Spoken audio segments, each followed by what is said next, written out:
qu'il est nécessaire d'oublier cette approche de l'Afrique comme une métropole coloniale.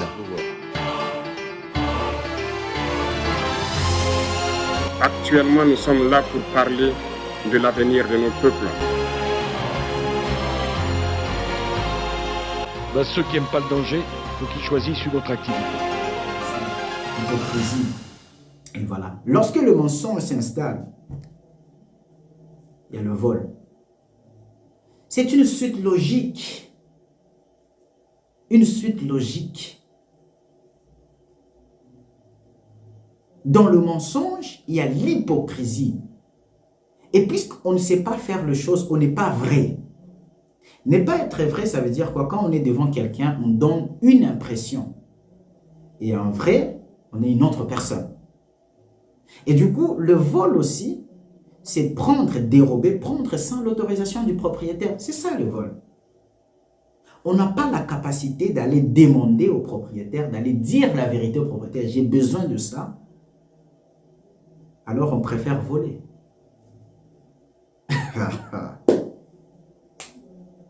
Le vol sur ces continents, en tout cas moi je ne suis pas fier de ça. C'est quelque chose qui nous réduit en cendres. Nous sommes rétrogrades sur ces continents à cause de ce terme vol. Vol, le vol. En Afrique, il y a un tel esprit de vol. Et dans le monde, on prend ça, on colle sur les Africains. On pense que c'est la culture africaine. C'est ça que j'essaie de faire la différence ici entre la culture africaine et les poisons dans la culture africaine. C'est un poison qui est entré, comme dans toutes les autres cultures du monde, il y a toujours des poisons. Si je parle de la culture occidentale, on va certainement aussi parler des poisons qui sont entrés dans cette culture. Mais dans le nôtre, le vol est un vrai poison. C'est un fléau. C'est un fléau. Aujourd'hui, on est en retard. On est à ce niveau-là à cause du vol et de la corruption. Non. Et donc, du coup, le vol et la corruption n'apparaissent pas tout d'un coup. Lorsque l'enfant, dès son bas âge, il a été éduqué dans la peur, il a appris à mentir pour se tirer d'affaire, ça veut dire qu'il n'est pas vrai, c'est tout à fait normal qu'il n'ait pas de souci à voler. Genre, j'ai vu des gens, tu rentres dans la maison quand un enfant prend quelque chose ou bien quelqu'un prend quelque chose, dès qu'on demande qui a pris ça, ah non, c'est moi. L'Africain prend une chose, on peut demander, on peut faire des grimaces et tout, il ne se dénonce pas. Ce n'est pas une insulte. Je ne suis pas ici en train d'insulter un peuple. Je parle du poison qui infecte tout un peuple. À cause de ça, tous nous devons répondre de ces actes-là. Nous manquons de dignité, de respect dans le monde à cause de ces choses. Le vol, la corruption. Quand je dis ça, les Africains qui vont écouter et regarder cette émission vont comprendre de quoi je parle. Combien d'écoles, des trucs qu'on apprend, on détourne à gauche, à droite. Ceux qui détournent en politique, ce ne sont pas les diables, le seul diable que nous avons dans le pays. Ils sont en train de voler. Ils sont, en fait, on parle trop souvent d'eux parce que le niveau qu'ils occupent, les niveaux où ils sont, ce qu'ils peuvent faire peut avoir beaucoup plus d'impact sur la population. En fait, c'est la même chose que celui qui vole dans un champ, dans un magasin. C'est le même acte, c'est le même ADN. En fait, c'est la même mentalité qui agit, mais chacun à son niveau. Celui qui vole dans un magasin, s'il devient ministre, il va détourner des millions. Très nettement. C'est-à-dire qu'il n'y a pas de différence en termes de culture, de mentalité, des convictions entre celui qui vole dans un magasin. Pas juste une fois ou... Non, non. Il pratique le vol. Ça veut dire qu'il a l'habitude de voler dans un magasin où il travaille. Et c'est lui qui détourne au poste de ministre. sur le plan de leur mentalité, il n'y a pas de différence. C'est comme ça qu'on se demande comment expliquer quand quelqu'un peut avoir des bonnes intentions. Quand il fait des discours, vous allez vous dire, mais non, voilà l'homme dont on a besoin. Mais dès qu'il accède au pouvoir de responsabilité, à un poste de responsabilité, on va apprendre des années plus tard que non, voilà, il se construit des villas, des jets privés, il se tape de vacances, des luxes à Dubaï et tout. Comment? Ça veut dire que c'est dans le sang. Chacun exerce ces dons-là à son niveau. C'est lui qu'on donne de gérer une école. Il vole à l'école. Il détourne à l'école. Il n'y a pas le respect de la chose publique, ce qui appartient à tout le monde. Vous allez à l'église, les responsables de l'église, un pasteur, on met les offrandes et tout, il prend tout, il va avec. C'est entré tellement dans le cerveau de l'Africain que quelque chose qui appartient à tout le monde, comment tu peux le prendre toi seul? C'est-à-dire que quand un Européen voit ça, lui ne comprend pas. Je vous dis, hein, un Européen ne comprend pas ce genre de comportement. Mais pour nous, en tant qu'Africains, on grandit avec ça dans l'ADN. C'est un poison, le vol et la corruption. Et regardez comment notre continent est. Regardez la vie que nous offrons à nos populations. Chers politiciens, des politiciens qui sont là. Moi, quand je regarde les politiciens, par exemple, à Kinshasa, quand je regarde les infos, je le vois, ils se promènent là-bas avec des gardes du corps et tout, dans des costards et tout, des belles voitures. Ils viennent là, ils descendent. Je me pose la question, c'est comme ça qu'on dit parfois que les ridicules ne tuent pas en Afrique. Comment tu peux être fier en tant que ministre dans ton domaine? Tu mérites tous ces honneurs-là, tout en regardant tous les jours la population dont tu dois être les serviteurs souffrir à ce niveau-là. Moi, je reste convaincu qu'un jour, dans ce pays-là, il faut réduire drastiquement le train de vie des ministres et des politiciens. Comment ils ne se gênent pas? En fait, c'est tellement dans l'ADN que ça leur fait ni chaud ni froid de voir les autres souffrir pour qu'eux soient bien. C'est ça, l'Africain. C'est malheureux, hein? Mais c'est une suite logique. Il a appris dans la peur. Il a développé le mensonge. Il vole facilement parce qu'il n'est pas vrai. Dès qu'il trouve l'occasion de prendre quelque chose sans un contrôle efficace, il le fait. On lui donne l'argent, va donner là-bas.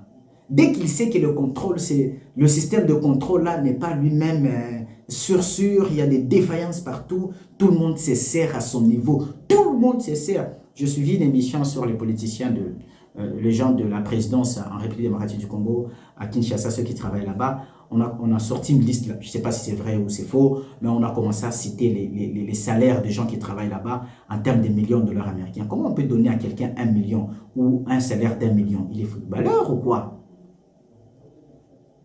Donc, on n'est pas étonné d'entendre, d'apprendre que certains politiciens sur le continent africain touchent des millions.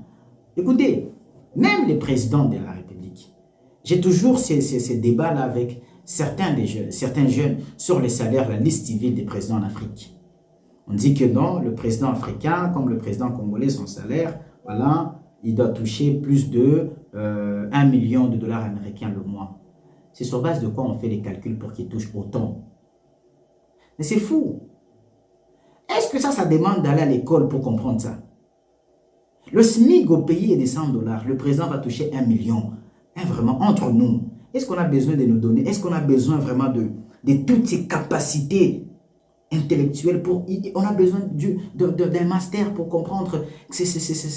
Comment tu peux l'expliquer? Comment le président va se tenir devant l'Assemblée et justifier un salaire d'1 million dans un pays où le SMIC est de 100 dollars? Il va expliquer dans quel terme. Il a besoin de cet argent pour faire quoi avec? C'est un locataire de l'État. Il est pris en charge par l'État. Ses dépenses sont supportées par l'État. Et en plus de ça, tous ses déplacements sont pris en charge par l'État. Il cesse d'être président, il devient sénateur à vie. Sénateur à vie, il a les salaires. On va lui donner 1 million pour faire quel type de dépenses? Pour qu'il vive comment? C'est faux. Le président le mieux payé au monde, ça a toujours été, en tout cas depuis plusieurs années maintenant, ça a toujours été le président américain. qui a un salaire d'environ 400 000 dollars l'année. C'est plus ou moins 33 000. C'est plus ou moins 33 000 dollars par mois. C'est le président américain qui a le plus haut salaire de tous les présidents du monde. Et les présidents africains, pour la plupart, en tout cas pour le président congolais, sa liste civique de manière officielle, c'est entre 13 000 et 15 000 dollars le mois. Le mois, c'est ça la liste civique. C'est ça le salaire qu'ils vont présenter à l'Assemblée nationale. Tout ce qu'on apprend là, des millions et tout, c'est des mafias. Avec des documents falsifiés, top secret. Oh, un ministre et tout, 75 000 dollars et tout. Tout ça, c'est du vol. C'est un vol organisé. Un vol organisé. Comment on peut duper tout un peuple avec ce genre d'informations? Comment on peut expliquer que quelqu'un touche 600 000 dollars dans un pays où le SMIC est à 100 dollars? Il fait quoi pour toucher autant? Comment on peut nous faire gober ça? Est-ce que ça demande des grands diplômes pour comprendre ça, peuple africain?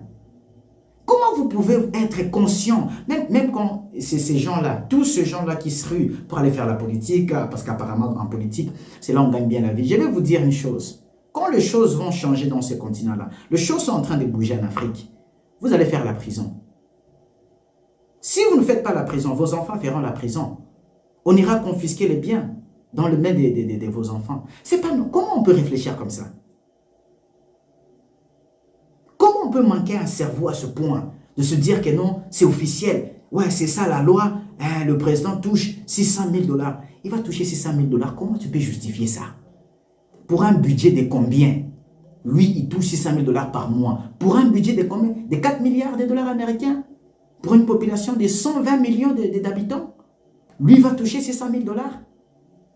Donc, on va prendre tout le budget. Ce sont des salaires des politiciens. Et pourtant, c'est ce qui se passe dans ce pays-là.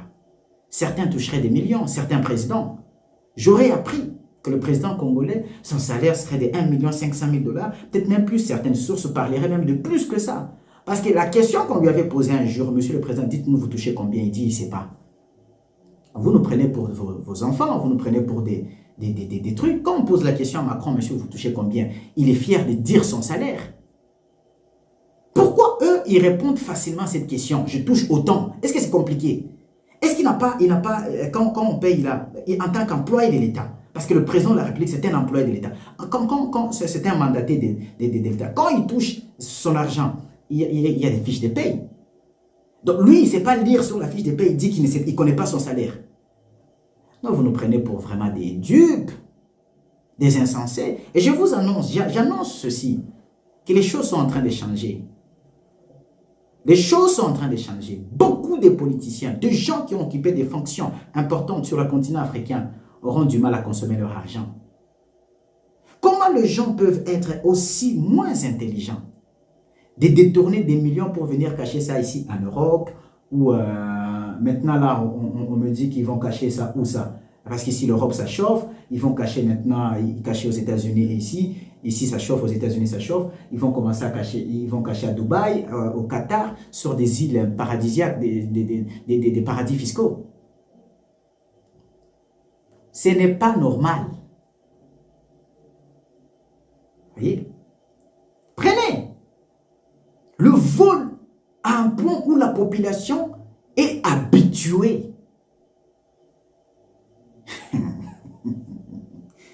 Ailleurs, quand on avait appris seulement ici qu'on avait corrompu certains députés, ici en Belgique, par des autorités ou des riches du Qatar, ou je ne sais pas, de l'Arabie Saoudite, je crois que c'est du Qatar, pour influencer leurs décisions au Parlement ou je ne sais pas moi quoi.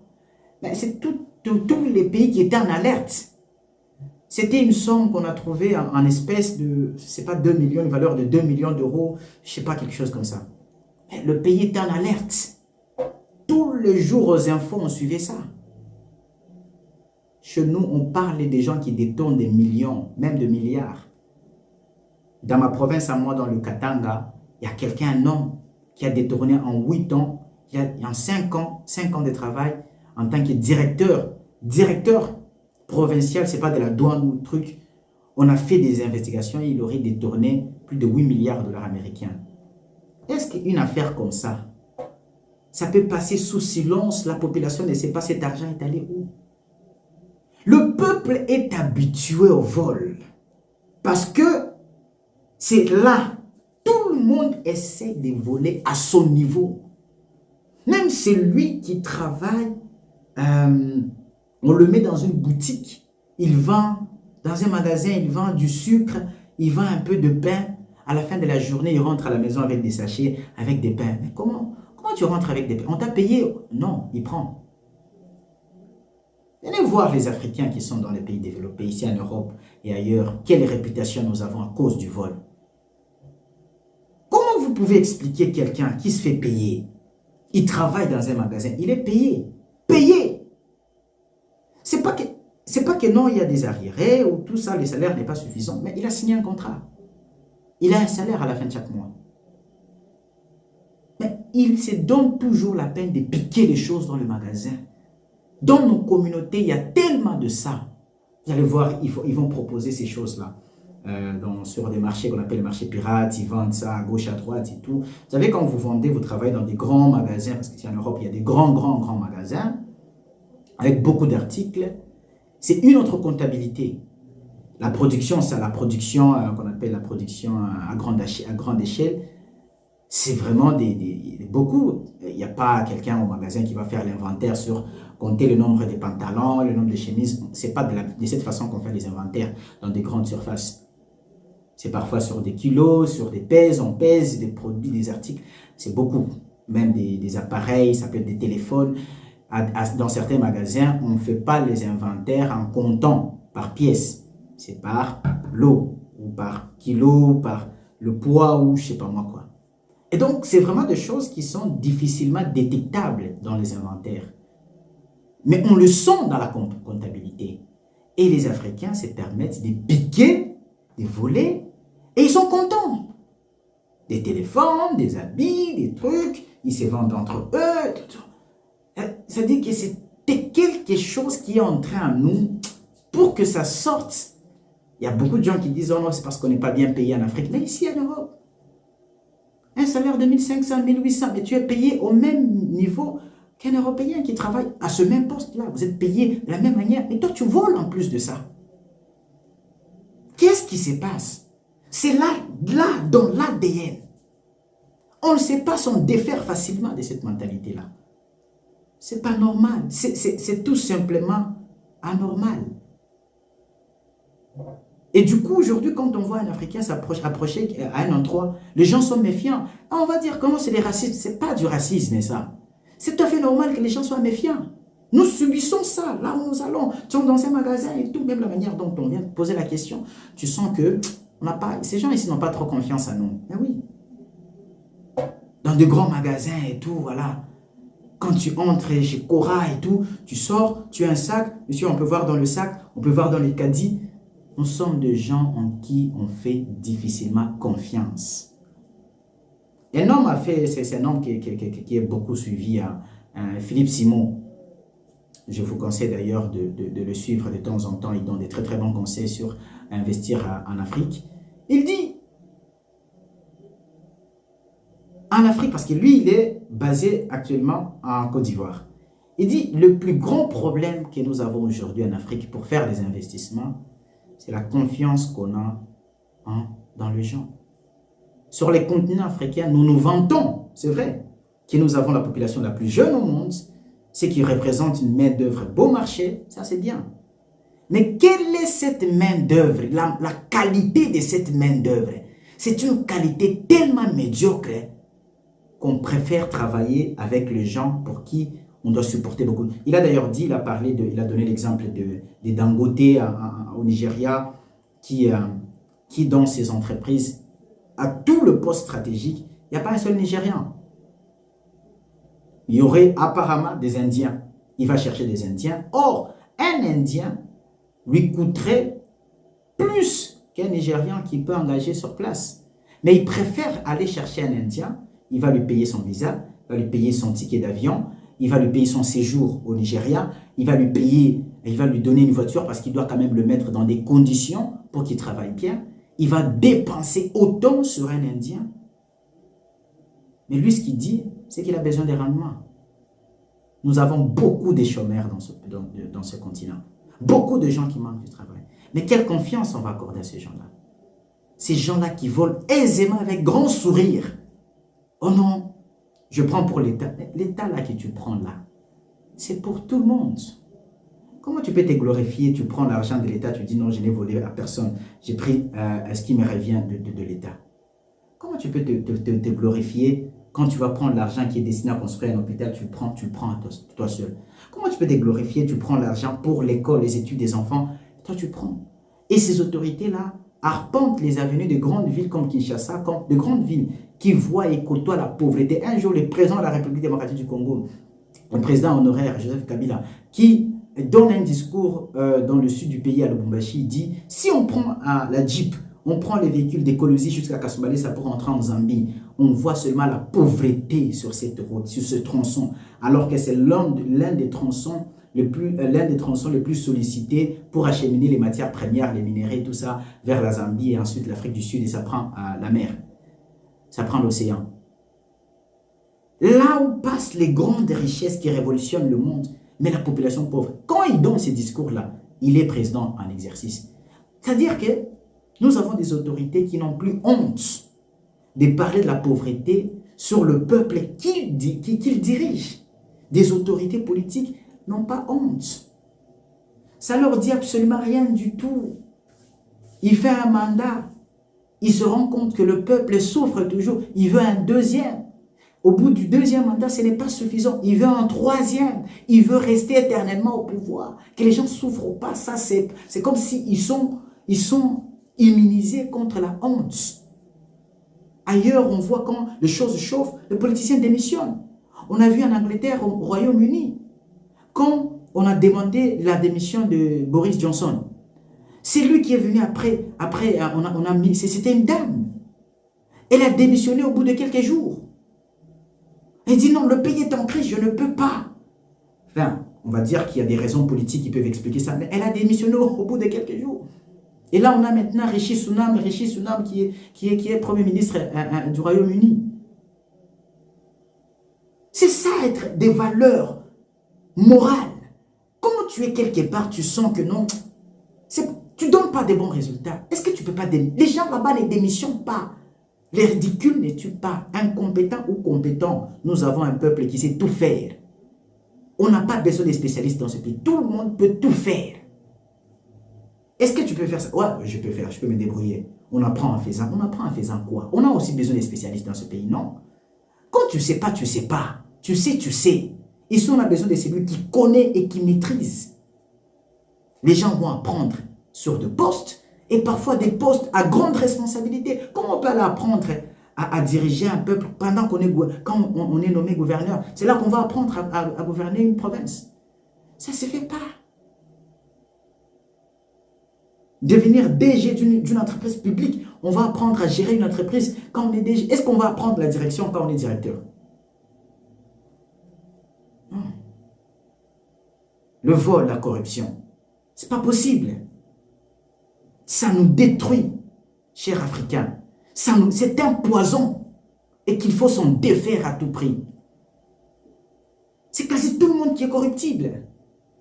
Tout le monde qui est corruptible. Et c'est ça que l'homme fort, l'homme occidental exploite pour venir nous imposer sa suprématie. Je vous ai toujours dit, j'ai toujours dit dans les émissions que les Occidentaux ne règnent pas sur l'Afrique seuls. Ils règnent avec l'Africain corrompu. L'Occident règne sur l'Afrique avec l'Africain corrompu. Et ils savent que dans leur culture, il y a un poison. Un poison, le vol. La corruption. Il y a quelqu'un qui a un bon salaire, un ministre, un député qui a un salaire qui lui permet de vivre normalement. Non. Il faut prendre ce qu'il y a à tout le monde. Dans un pays, aujourd'hui, le Congo compte plus de 120 millions d'habitants. 120 millions d'habitants. On donne l'argent pour tout le monde et ils se servent à Kinshasa. Comment dans un pays, il n'y a même pas on ne fait même pas des investigations sur le bien des politiciens. Allez faire les investigations sur le bien des politiciens, vous serez surpris.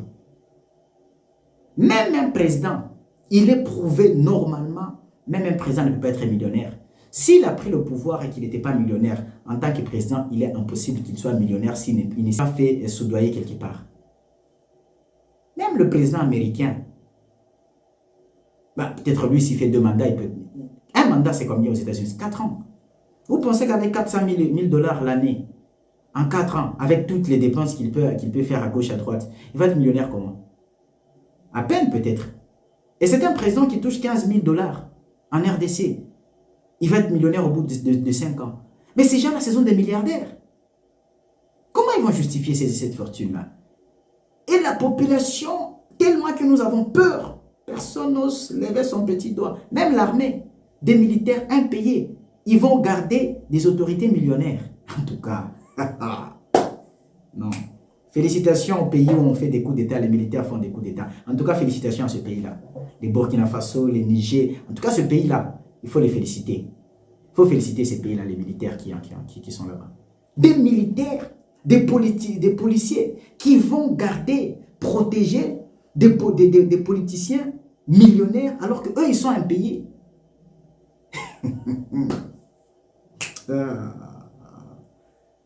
Et c'est un exercice, ils ne se révoltent pas. En tout cas, on peut être corrompu, mais là, on a touché les fonds. Vous allez protéger les gens qui sont millionnaires, qui vous volent et vous êtes conscient. Vous allez le protéger. Africain, on a peur, hein? L'Africain tient tellement sa vie, avec une espérance de vie largement inférieure à l'Européen. On tient tellement notre vie que personne ne devait donner sa vie pour sauver les autres. Et pourtant, même dans la Bible, c'est écrit, il n'y a pas de plus grand amour que de donner sa vie pour les autres.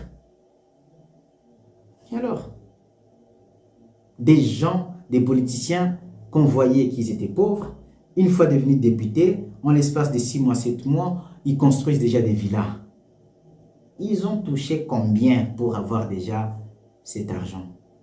Un gouverneur, il est nommé aujourd'hui, 2 mois plus tard, quand on voit ces Range Rover qu'il aligne, quand il se déplace, ces voitures personnelles, ces villas qu'il s'achète, ça ne choque pas l'opinion publique. Pourquoi nous ne sommes pas choqués? Pourquoi le peuple reste timide, ne dit rien? Ou à peine, quelques-uns élèvent la voix, mais timidement, dans des populations allant jusqu'à des millions, des centaines de millions de populations, une poignée de gens peuvent prendre tout un pays en otage et le peuple reste sans rien dire. Seigneur Jésus, et vous voulez que l'homme blanc vienne vous aider? Il va vous aider en quoi? L'homme blanc va venir vous aider en quoi? Et même ceux qui vont prier pour que Dieu nous aide. Vous pensez que Dieu va venir nous aider là-bas en quoi? Dieu nous a donné l'intelligence. Il nous a donné les capacités, il nous a donné les ressources. Nous acceptons que 10 personnes puissent prendre 1 million de personnes en otage. Vous voulez que Dieu vienne faire quoi?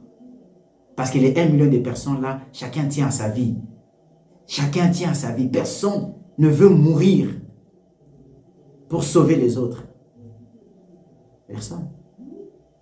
En tout cas, j'encourage des révolutionnaires, ceux qui s'élèvent et qui sont prêts à affronter parfois les tout-puissants pour dire au moins non. Démasquer ce genre de comportements. J'encourage tous ceux qui font des émissions dans le monde entier et qui crient haut et fort des magouts des politiciens. Il faut continuer. C'est une arme qui peut-être aujourd'hui ne produit pas encore de fruits, mais demain, on vous donnera raison. Ça va servir à quelque chose. Continuez à éveiller la conscience des populations. Un jour, ça changera. Et je vais finir par cette mentalité du retard. En tout cas, c'est tout à fait normal qu'on soit en retard. Hein? Est-ce que ça, c'est quelque chose à dire? La manière dont nous sommes habitués dans cet élément, nous nous sentons à l'aise. Tout un peuple, le retard est institutionnalisé. Ça veut dire que...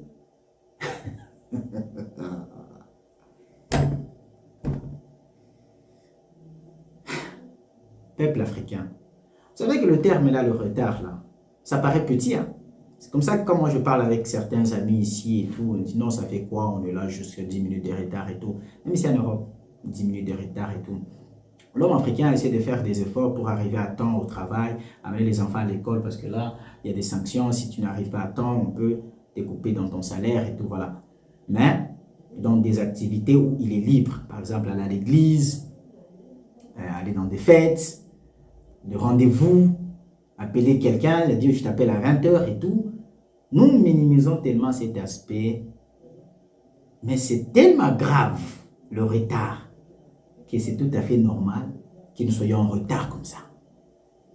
La notion du temps. Parce que si on va faire ensemble des calculs tout simples.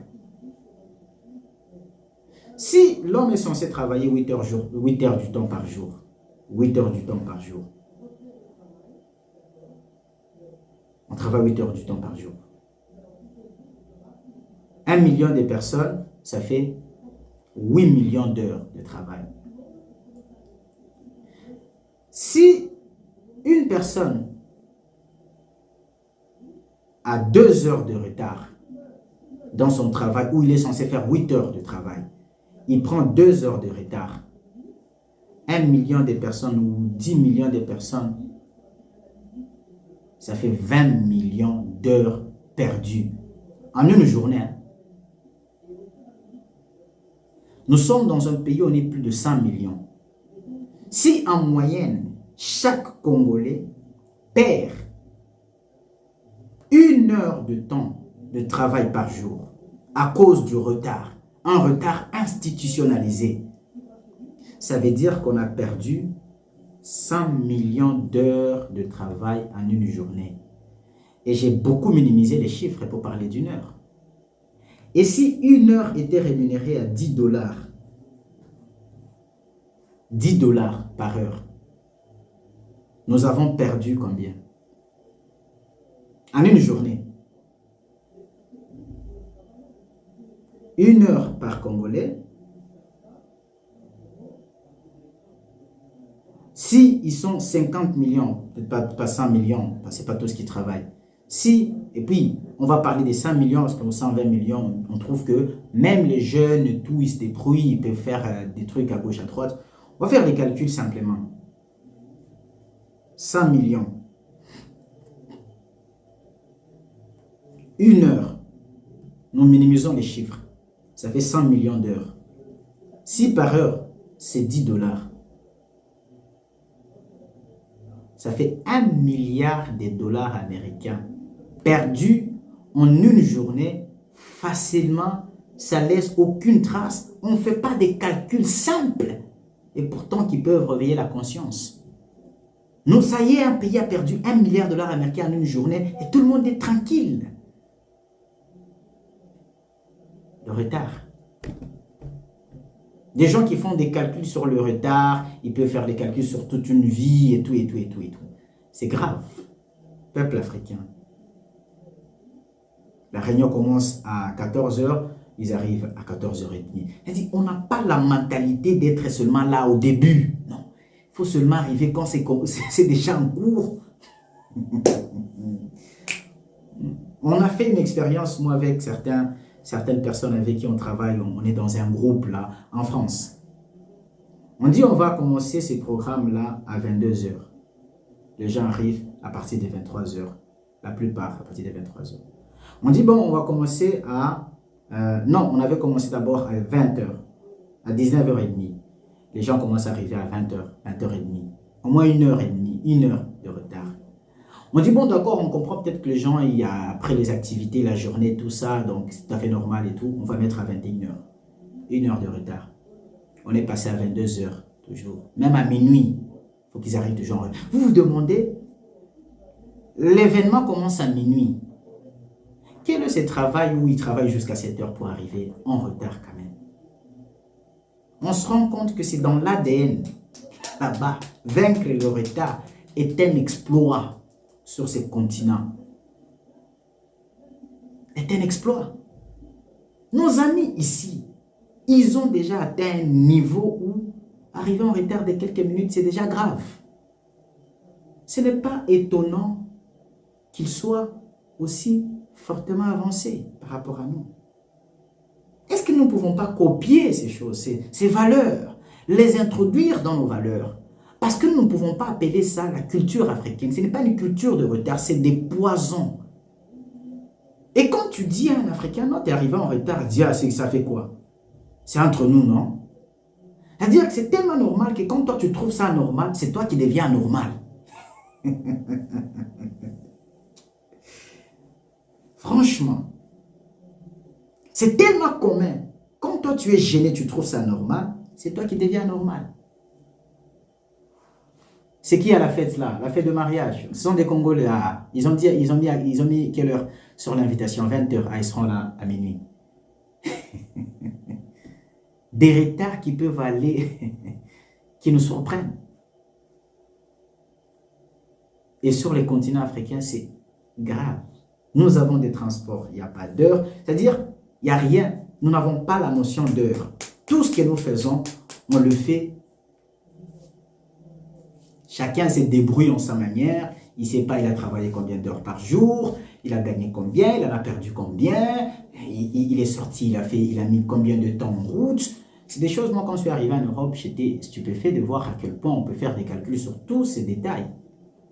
Tu as mis combien de temps dans ton trajet, tu as travaillé pendant combien de temps, tu es resté pendant combien d'heures sur ton écran, tu as étudié pendant combien d'heures. C'est des questions que les Européens se posent.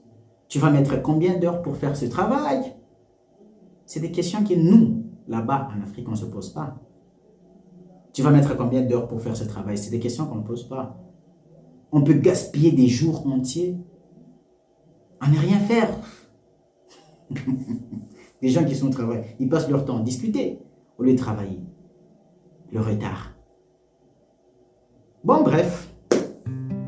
Voilà un peu en quelques lignes, quelques antivaleurs qui sont entrées dans la culture africaine et qui tellement accoutumées, dont l'Africain a pris l'habitude, et ailleurs, on croirait que c'est la culture africaine, alors qu'il s'agit là du poison dont nous devons nous défaire. Alors, si j'ai dit quelque chose qui a blessé la sensibilité de quelqu'un, je vous demande pardon. Le but ici n'était pas d'insulter un peuple, je ne peux pas insulter mon propre peuple. Je suis africain, je porte le sang africain. C'est des choses contre lesquelles je me bats ici. Le retard, le mensonge, la peur et tout. C'est des éléments avec lesquels nous avons grandi. Et nous faisons tout notre possible pour nous en débarrasser. Et nous appelons ici à la conscience de tous de lutter contre ces fléaux-là qui gangrènent notre société et qui nous font passer pour des nuls dans le monde. Je vous fixe rendez-vous dans les prochaines éditions. D'ici là, portez-vous bien. À plus.